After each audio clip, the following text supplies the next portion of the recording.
Militer Rusia meluncurkan ATGM pada posisi tentara Ukraina. Rekamannya dirilis di Telegram pada Selasa, 15 November 2022. Tampak sekelompok tentara Ukraina berjalan dan mendadak didatangi ATGM Rusia. Drone Rusia telah mengintai pergerakan kelompok Ukraina tersebut.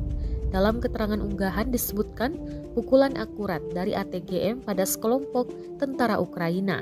Dengan meluncurkan rudal kendali anti-tank atau ATGM Kornet ini, pasukan Rusia mengklaim sukses menghancurkan kelompok musuh.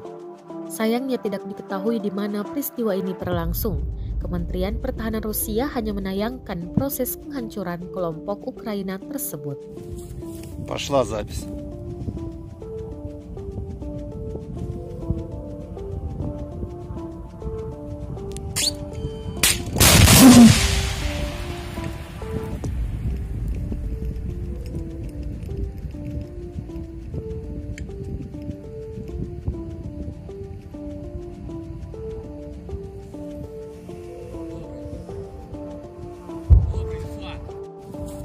Пошла запись.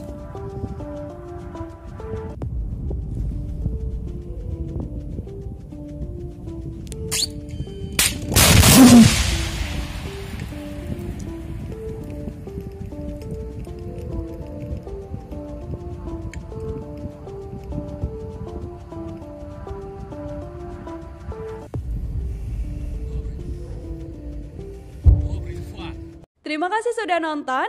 Jangan lupa like, subscribe, dan share ya.